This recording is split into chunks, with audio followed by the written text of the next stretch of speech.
करारदाद मजम्मत मंजूर नहीं की थी। हमारा अदीब जो है वो खौफ की इस सतह पर है, वो काकरोच से भी कहीं नीचे का है। बस इतनी बात।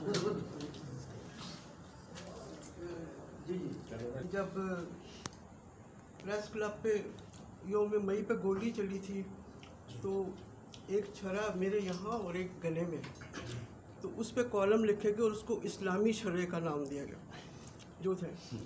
तो मैं एक सफारती तकरीब में थी, उसके बाद मुझे दावतनामे हुकूमत के जो PID से आने बंद हो गए थे तो फंक्शंस कवरेज के लिए, तो एक सफारती तकरीब में जनरल मुजीबुर रहमान जो कि ज़ियाउल हक़ के वज़ीर इत्तलाआत थे, मैंने पूछा कि भाई आपने मेरे दावतनामे क्यों भेजने बंद करवाए हैं?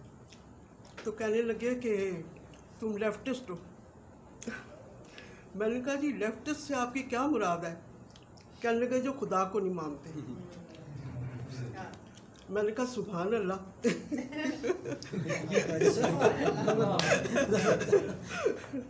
तो ये हम लोग मतलब इस दौर से गुजरे हैं। और साल का अदब आपके सामने है, तो जो 90 का हमने वो लगाया है कि 1990 के बाद सूरत हाल चेंज हुई क्योंकि सोवियत यूनियन भी टूट गया, लेफ्ट की मूवमेंट में जवाल आ गया। तो जो 1990 से पहले का मुज़ाहिमती अदब है वो तो ज़्यादातर आमरीतों के ख़िलाफ़ लिखा गया। पिछले 30 साल में जो अदब लिखा गया है 1990 के बाद से आज तक, ज़ाहिर है उसमें कोई ना कोई मुज़ाहिमत का पहलू तो होगा। तो आप उसको किस तरह से देखते हैं कि उसमें क्या फ़र्क है, यानी 1990 के पहले के मुज़ाहिमती अदब में और 90 के बाद के मुज़ाहिमती अदब में, अगर 90 के बाद कोई मुज़ाहिमती अदब है तो? अच्छा, मैं इसे जैसे मैंने पहले अर्ज़ किया वो खाली हो, मैंने आइडियोलॉजी की बात की थी कि वो अदीब जो जिसने 90s में लिखना शुरू किया है उसके पास आइडियोलॉजी नाम की कोई चीज़ नहीं। मैंने ये अर्ज़ किया, वरना मुज़ाहिमत तो किसी ना किसी सूरत, मसलन हमारे एक नौजवान शायर हैं उमैर नजमी, उनका शेर है, निकाल लाया हूँ एक पिंजरे से मैं परिंदा, अब उस परिंदे के दिल से पिंजरा निकालना। तो इस तरह की सूरतें तो हैं, लेकिन जब हम मुज़ाहिमत की बात करते हैं, इस टर्म को आप जितना वसी कर लें उसमें शायद ये आ जाए। और भी कुछ लोग हैं जिन्होंने मुज़ाहिमत के हवाले से कुछ न कुछ कहा कि दरवाज़ा खटकने की सदा ले, जंजीर खटकने की सदा ले गई दर तक, पैगामे रिहाई मुझे जंजीर से पहुंचा। तो लोगों ने लिखा, ऐसा नहीं है कि नहीं लिखा, लेकिन मैंने ये कहा कि जिस तरह हमारा वो सारा कुछ चैनलाइज नहीं हुआ, इस तरह नया काम भी जो है वो चैनलाइज नहीं हुआ।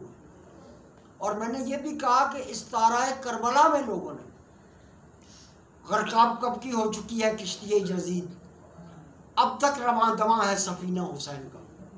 तो इसका ये मतलब नहीं है कि वो उनको सिर्फ एक रिलीजियस लीडर मानकर उनको ट्रिब्यूट पेश किया जा रहा है, क्योंकि वो जो मुज़ाहमत का पहलू है, जब आप सिंबल लेते हैं ना, बोरो करते हैं मगरिब से, वो नहीं चलता जब तक आपके अपने पास सिंबल मौजूद है। इसकी मिसाल मैं आपसे अर्ज करता हूँ कि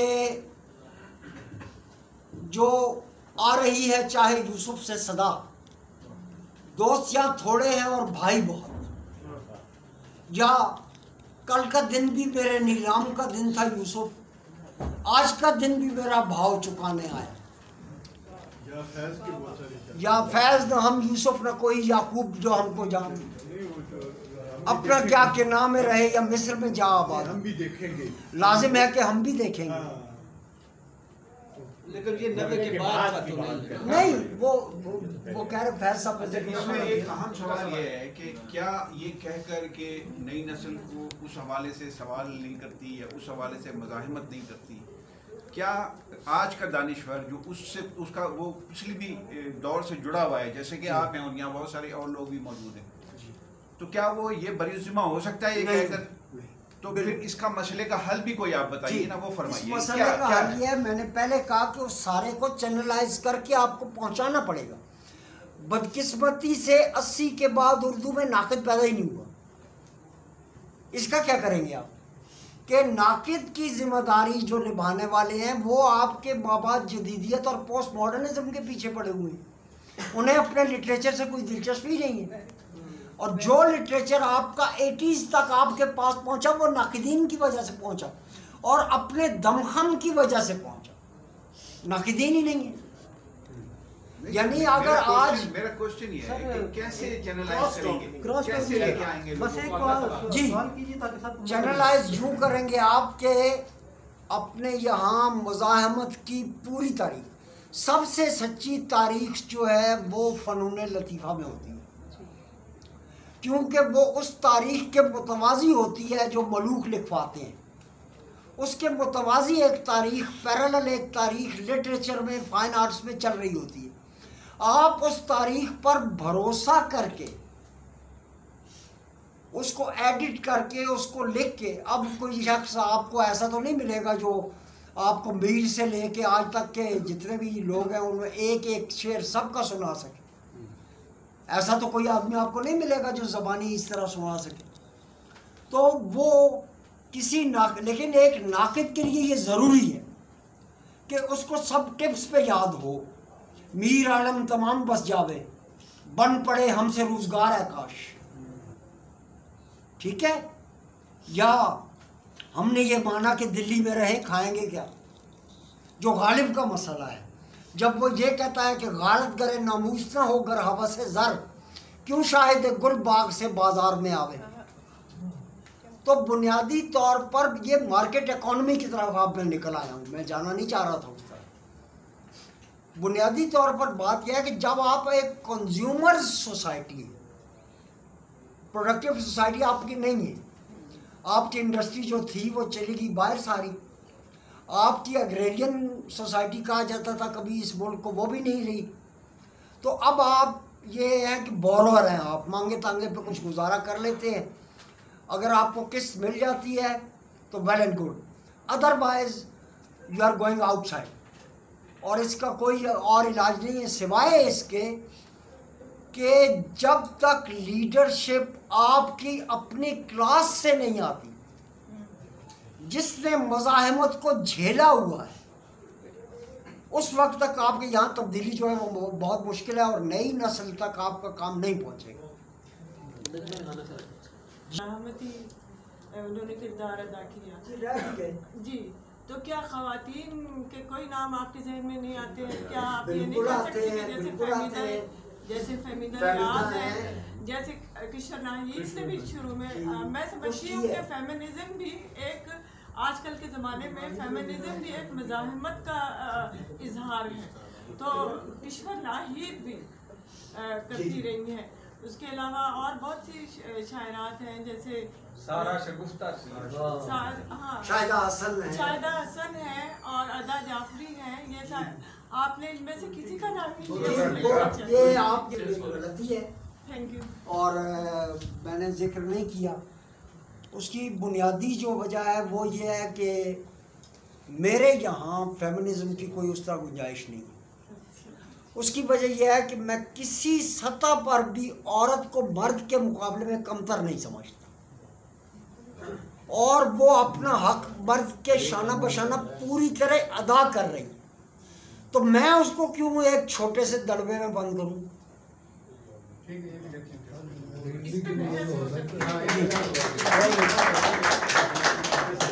जी एक हबीबत अली साहब आप सर जी सर एक छोटा सा लेक्चर से इंस्पिरेशन हुई, और ये बात यकीनन सर जब लोग ये पूछते हैं कि इसका इलाज क्या है, तो ये जो सूरत हाल पैदा हो रही है, आपने सही आइडेंटिफाई किया कि कंज्यूमरिज्म आज के दौर का सबसे बड़ा शैतान है, और ये हम सब ही एक सरमायादारी दौर में रह रहे हैं। लेकिन कंज्यूमरिज्म का जो शदीद हमला इस वक्त हमारे मुल्क पे है, उसकी वजह से हर आदमी के अखराजात उसकी आमदन और ज़राए से बढ़ चुके हैं। और जब ये होगा तो चोरी चकारी होगी, करप्शन होगी, मॉरल प्रैक्टिसेस ख़राब होंगी और इंसान की जो है मज़ाहमती जो जुर्रत है वो कम होती जाएगी। तो इस कंज्यूमरिज्म से कैसे इसे मिनिमाइज़ किया जा सकता है, कैसे इससे निजात हासिल करनी है। दूसरे एक छोटा सा आपको मैं हदिया तबरीक भी पेश कर देता हूँ कि जिस प्यार से अदब से आपने फैज़ का नाम लिया, फराज का नाम लिया और हबीब जालिब का नाम लिया, हमारे दोस्तों की तरक्की पसंद किस्म के दोस्तों की कई महफिलों में ये करार दिया जाता है कि फैज़ का तरक्की पसंदी से कोई ताल्लुक नहीं, और हबीब जालिब जो हैं वो तो नारेबाज थे। तो इससे हमें बड़ी तकलीफ होती है। आपकी गुफ्तगू से पूरा वो ज़माना भी याद आया जिसमें ये सारा अदब तख्लीक हो रहा था। मेरा सवाल ये है कि आपने जितने भी हवाले दिए, जिस तरह ख़वातीन शोरा का तो जिक्र किया नजमा साहिबा ने, ये मेन स्ट्रीम शायरों अदीबों ने ज़्यादा मज़ाहमती अदब लिखा या मुझे एक बार एक किताब पढ़ने का मौका मिला था सारा मुल्क मंसूर, जो ज़िया के दौर में लिखी गई, जो पैराफ्री पे अदब लिखा गया है और जो ओरल ट्रेडिशन में आगे आया है, उसके बारे में आप इससे पीछे की करना चाहता था। और इससे पहले एक माजरत के जो प्रॉपर इस्तिलाहात हैं वो शायद मुझे उर्दू में ना आए, मैं चूँकि अंग्रेज़ी का तालिब इल्म हूँ, तो मुज़ाहिमत सर मैं वो भी चलो सर इसके लिए अर्ज़ ये है कि जो मुज़ाहिमत है ये खुद एक मकसद है या इसके आगे कोई मकसद है, और अगर ये मकसद है ये नहीं है तो फिर अप्रोप्रिएशन और एब्रोगेशन इसमें से कौन सा तरीका ठीक रहेगा। और दूसरी बात यह है कि आपने कहा कि 90 की दिहाई के बाद जो लिखने वाले हैं उनके पास कोई आइडियोलॉजी नहीं है, तो उनके पास क्या है, जबकि लुई अल्थुज़र ने पूरा एक पेश कर दिया कि हम उससे बाहर हो नहीं सकते। But that's all sir. बात कर रहे थे उसमें तो हमारे जो हीरोज़ हैं उनको ट्रिब्यूट पेश किया गया, जगह बिने बोर दी छावे ते 9 मान रेत पेश गई। ठीक है, ये हमारी वो रिवायत है जिसको धुंधलाया गया, चाहे वो भगत सिंह हो चाहे वो कुछ और लोग हों, इसको एक तो धुंधला दिया गया। दूसरा, जो अपनी वाइफ को स्ट्रैंगल करता है, आप ज़रूर जाके देखिएगा, ये अल्थ्यूसे जो हैं इन्होंने, अगरचे ये बात कराइन से अलग है, हट के है कि मैं अल्थ्यूसे के सिंगल इंडिविजुअल पर बात करूं और मार्क्स के सोशल इंडिविजुअल को छोड़ दूं, ये मैं नहीं कर सकता। आप अगर बात कर, मैं आपकी पूरी बात समझ गया, आपने सिर्फ अल्थ्यूसे का नाम लिया तो मुझे पता चल गया कि आप उसके सिंगल इंडिविजुअल पर बात करना चाह रहे हैं। बुनियादी बात यह है कि एक शख्स जो नफ्सियाती कजी की वजह से अपनी बीवी को स्ट्रैंगल करता है और उसके बाद कोई नज़रिया कायम करता है और अपने आप को न्यो मार्क्सिस्ट कहता है, जो आदमी भी अपने आप को न्यो मार्क्सिस्ट कहेगा मैं उसको न्यो मार्क्सिस्ट के बजाय एंटाई मार्क्स कहूँगा, क्योंकि इन लोगों ने मार्क्स को मस्क करके पेश किया है। चाहे वो लियोटार्ड की मौजूई अहनियत हो, चाहे बॉडीलॉर्ड की मारूजी अहनियत हो, चाहे डेरेडा का लेस पेस हो या डीकंस्ट्रक्शन हो। असल में बदकिस्मती से मेरा हाफजा बहुत अच्छा है, तो ये मतलब मेरी कोशिश ये है कि बात आगे ना निकले, तो एक चीज़ वरना एक चीज़ पर मजा अल्थ्यूसे पर रखिए आप, कभी हम बात करें ये पोस्ट मॉडर्निज्म जो आजकल दर्द सर बना हुआ है लोगों का। ये डॉक्टर मुरीद हुसैन बैठे फ्रांस से PhD करके आए हैं, ये सारा कुछ पोस्ट मॉडर्निज्म वहाँ से आया है और उसके पीछे क्या क्या मकासद है, मसलन एथनिसिटी, और क्या है कि आप मर्द और औरत को खानों में तकसीम कर दें, यह जेंडर डिस्क्रिमिनेशन जो है। अच्छा, फिर ये कि ये वो उन्होंने ब्लैक लिटरेचर का लफ्ज़ इस्तेमाल करना शुरू कर दिया, वो क्या है, अच्छा, ये न्यू ऑर्लियंस अमेरिका में ही अगर है तो 1.5 महीने बाद इमदाद क्यों जाती है वहां पर? क्या 1.5 महीना लगता है अमेरिका से न्यू ऑर्लियंस जाते हुए? क्या न्यू ऑर्लियंस अमेरिका का हिस्सा नहीं है? मेरा ख्याल है वहां पे क्योंकि कलरफुल लोग रहते हैं और कलरलेस लोग कलरफुल लोगों से नफरत करते हैं, इसलिए इमदाद नहीं पहुंचती। तो हम तो कलर वाले लोग हैं और कलर को पसंद करते हैं, but white is no colour है। वो तो मुसवरी में भी सफेद रंग कोई रंग नहीं होता। ये एक नेचर जो है वो डेवलप होता है। तो आप बात कर रहे थे, I think that one should be appropriated. उसकी वजह बुनियादी तौर पर यह है कि जब तक आप सोशल इंडिविजुअल के मसाइल को नहीं देखेंगे कि जब वो बीइंग से बिकमिंग बना है, बीइंग तो वो बायोलॉजिकल था ही, सोसाइटी में आके वो बिकमिंग हो गया, तो उसके मसाइल क्या है, फिर आपको सोसाइटी भी समझ आ जाएगी, कोई प्रॉब्लम नहीं। दरख्वास्त ये करूँगा कि इस मौजू के ऊपर आप अपना एक जामे मोनोग्राफ जी जी, क्योंकि मतलब ये आपकी आज की तकरीर जो है उसमें तशनगी मुझे जो है वो अदब ही के हवाले से जो है, मज़ाहमती अदब के हवाले से जो है रह गई। मज़ाहमत के तो अपने हवाले जो हैं वो बहुत मजबूत हवाले आए और बहुत उसके अंदर जो है जिस तरह से आपने जिन पहलुओं की तरफ आपने तवज्जो दिलाई है वो बहुत अहम है। बहुत अच्छा, अहम बात एक ये भी है कि आप जिस प्लेटफॉर्म पे इस वक्त गुफ्तगू कर रहे हैं, असल में ये इनकी इस प्लेटफॉर्म की जिम्मेदारी है जो आपने कहा कि अदीबों की आम जिम्मेदारी, मगर इस प्लेटफॉर्म की तो लाजमी जिम्मेदारी कि वो उस तमाम हमारे विरसे को जो मज़ाहमती विरसा है उसे लेके जो है वो आगे तक पहुंचाएं, और वो नहीं पहुंचाया है हमने, इसलिए 90 के बाद कि आप जो है बात कर रहे हैं वो हमको, हाँ, हमारी कोताही है, हमारी कमज़ोरी है। और उसमें आपने बहुत सही फरमाया कि जिस तरह से जो है ज़ियाउल हक का दौर जो है वो गुज़रा है और जितना तल्ख सूरत हाल उस वक्त रही है ख़ास तौर से अदीबों के लिए, तो उसमें जो है विड्रॉल आ गया।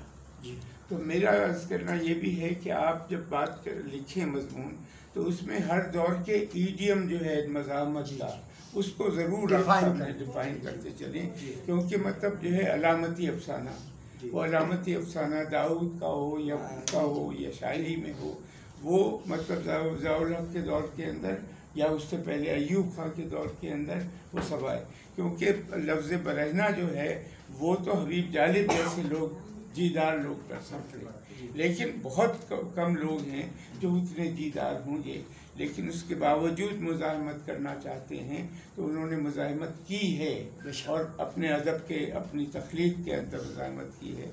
उसका ईडियम जो है वो ज़रा मुख्तलिफ रहे। तो मैं दरख्वास्त आपसे करूँगा कि उस ईडियम की भी हर दौर के हवाले से आप असल में शुरू में हमने तय कर लिया था कि हम सिर्फ शेर पे बात करेंगे, और हमने अर्ज़ कर दिया था कि बाकी जो जॉनर्स हैं उन पर बात कम होगी और शेर पर भी कब पूरी बात होगी, वो भी नहीं हो सकी ना। तो it's over to you president. काफ़ी है बात करने देते हैं। अच्छा जी, खड़े हो जाएं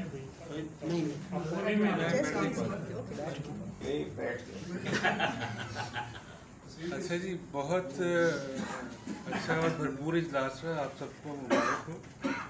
अख्तर उस्मान साहब ने बहुत ही कॉम्पैक्ट, मुदल्लल और ऑर्गेनाइज गुफ्तगू की और बहुत सारे बातें आप तक उनका नुक्ता नज़र पहुंचा, और हाज़रीन ने भी बहुत अच्छे सवाल किए और डिस्कशन रही।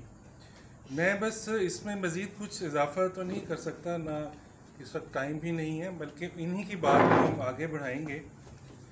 यार आप इसको रहने का मौजू बहुत वसी है और इसको कुछ उन्होंने फोकस किया शायरी पे और मज़ाहमती अदब पे, और इस लेकिन बहुत सारे जो कि 90s के बाद जो हुआ उसको हम क्या कहेंगे, तो इस पर बहुत सारी बातें हो सकती हैं और अख्तर साहब ने बहुत उम्दगी से इसका जवाब दिया। मैं इस पर मेरा ख्याल किसी और सेशन में इसके अलावा भी बात हो सकती है, तो उसकी कुछ सवालात छोड़ जाता हूँ। मेरे ख्याल में हम लोग जो मज़ाहमती अदब की बात करते हैं तो हम नेचुरली जो हमारी कंडीशनिंग है वो बहुत फोकस हो जाती है कि एक पॉलिटिकल सिस्टम में गवर्नेंस के लिए जो बरसरे पैकार क़ुव्वतें हैं हम उनसे जोड़कर अपने मज़ाहमती अदब को डिफ़ाइन करते हैं, और इस तरह हम अदब को थोड़ा सा हम एक रिएक्शन के तौर पर ले जाते हैं कि एक कोई तबका है जो कि जुल्म कर रहा है या और आपने उसके खिलाफ कोई बात करनी है। मेरे ख्याल में थोड़ा सा इसको एक्सपेंड करने की ज़रूरत है। वो इसलिए कि जुल्म जो है वो ज़रूरी नहीं रियासत ही करे, रियासत का बहुत बड़ा इसमें हाथ है, लेकिन हमारे सोशल स्ट्रक्चर में स्ट्रक्चरली जो है बहुत ज़्यादा ऐसी चीज़ें मौजूद होती हैं जिनसे हम बहुत मोहब्बत भी करते हैं और वो ऑप्रेसिव होती हैं। इवन हमारे कल्चर में भी बहुत ज़्यादा ऑपरेशन हो सकता है, बहुत ज़्यादा डिस्क्रिमिनेशन हो सकती है, हमारी फैमिली के अंदर भी बहुत ज़्यादा, आप कहें या ना कहें, लेकिन औरतों और मर्दों के दरमियान पावर रिलेशंस डिफरेंट होंगे, पेरिफेरी और सेंटर के दरमियान डिफरेंट होंगे, इसी तरह अर्बन और रूरल में बहुत होंगे, एजुकेशन और नॉन एजुकेटेड लोगों में होंगे। एक इंटरसेक्शनैलिटी है जो इसको इफ़ेक्ट करती है। एक तो मैं ये बात कहना चाहूँगा कि जो मज़ाहमत है उसको सिर्फ एक पॉलिटिकल सिस्टम के दरमियान स्ट्रगल से मशहूर करना ज़रूरी नहीं है, ये बहुत वसी है, ऑपरेशन बहुत वसी है, और यहीं पे अदीब की, जैसे उन्होंने कहा कि सबसे बेहतर जो मज़ाहमत है फ़नून लतीफ़ा में ही हो सकती है, वो इसलिए भी बहुत है कि जो अदीब की मज़ाहमत है वो ओवरऑल ऑपरेशन के ख़िलाफ़ है। आप ये देखें, वेरिएबिलिटी भी है, आज के मजलूम कल के जालिम भी बन सकते हैं। अगर हम देखें, ये 2000 साल की तारीख है जब ज्यूज़ को यरूशलेम से निकाला गया, लेकिन जब वो वापस आए उससे पहले गैस चैम्बर्स भी है, वो सारे जुल्म उन्होंने बर्दाश्त किए, लेकिन जब उनके पास हुकूमत आई, ताकत आई, तो उन्होंने भी कोई कसर नहीं छोड़ी। ठीक है, इसी तरह अगर आप बहुत सारे हमारे हमसाया मुल्कों में, अपने मुल्कों में देख लें, अफ़गानिस्तान में हो सकता है बहुत ज़्यादा ऑपरेशन देखा हो, लेकिन जब तालिबान की हुकूमत आई तो उन्होंने भी इंसानी आज़ादियों को सलब करने में कोई कसर नहीं छोड़ी। ईरान ने अगर शाह का ज़माना देखा तो आज ही की आप खबर देख लें कि एक औरत को इसलिए कि उसने सही तरीके से हिजाब नहीं पहना हुआ था वो तशद्दुद से मारी गई। तो अदब जो अदीब जो है उसका बहुत वसी है मज़ाहमत का तनाज़ुर, वो सिर्फ और सिर्फ एक गवर्नेंस की सियासत नहीं है।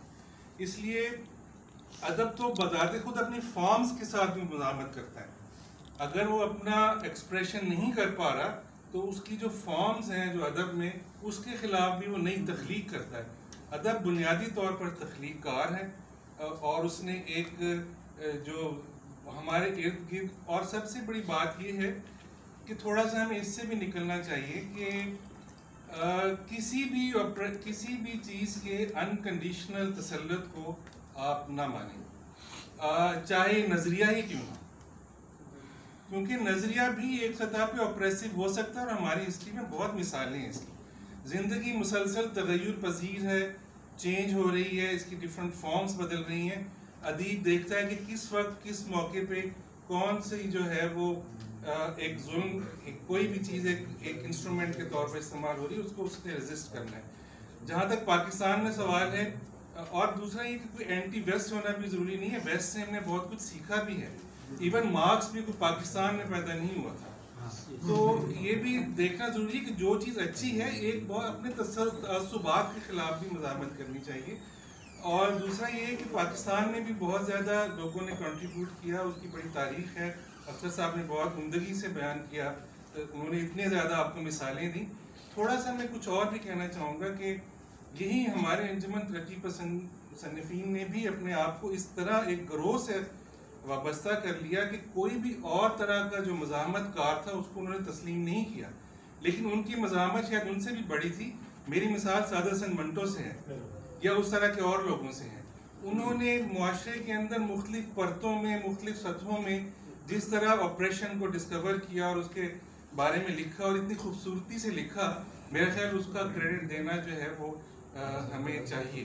तो ये मैं थोड़ी सी मुख्तसर बातें की हैं, इसके ऊपर बहुत से सवालात हो सकते हैं। अख्तर साहब आइंदा जब लेक्चर देंगे तो ज़ाहिर है इस पर बहुत तफसील से बात हो सकती है। तो मेरा ख्याल है कि अब काफ़ी वक्त भी हो गया, मैंने कुछ टाइम भी ले लिया, तो आप सब लोगों का बहुत शुक्रिया। आज की बहुत भरपूर मीटिंग हुई, आप सबको मैं मुबारकबाद।